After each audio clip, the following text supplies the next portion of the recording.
This prisoner secretly climbed onto a moving minecart, trying to escape. Suddenly, he found that the fast-moving minecart got stuck because of a wooden stick hiding in the cart. He immediately panicked. He slowly stretched his head out from the cart and saw a Soviet guard standing in front of him, holding a gun.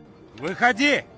In the end, he was thrown into the dungeon for attempting to escape. The Soviet officer warned him, saying, "Under my management, no one has ever successfully escaped, and you're the only POW who's tried to escape in the last few years. I won't kill you, but I hope you don't have any more unrealistic ideas." With that, he pulled Jack out of the dungeon. Just as Jack returned to the barracks, he found that all the prisoners were holding various tools, their faces grim, waiting for him because of his attempt to escape. All of the prisoners in the barracks were punished with 3 days without food. They angrily took out their frustrations on Jack. Just after narrowly escaping from the dungeon and feeling weak, Jack was eventually beaten to a pulp by his fellow prisoners. Fortunately, it was all just external injuries, and Jack was not in any life-threatening danger. However, Jack, because of this beating, unexpectedly found himself making an acquaintance with the camp's doctor. The strong and resilient Jack, after being beaten by his comrades, finally shed tears of sorrow. He cried and asked the doctor, "I just want to go home. Is that wrong?" Hearing his words, the doctor, also a prisoner, fell silent, unsure how to respond. The doctor was also a prisoner, once a military doctor. He had become an assistant to the Soviet female military doctor in the camp. When no one was around, he secretly told Jack, "Every day, the lead ore extracted here, prolonged exposure to it will lead to lead poisoning. This means that no prisoner in this camp will survive until their sentence is over." The doctor encouraged Jack, saying, "If you want to escape, you'd better do it sooner, because the longer you stay, once you're poisoned by lead, escaping will be meaningless." The doctor's words strengthened Jack's resolve to escape. The kind-hearted doctor also agreed to help Jack escape. He took out a hand-drawn map and nervously explained the escape route to Jack. But just then, they suddenly heard a noise outside the door.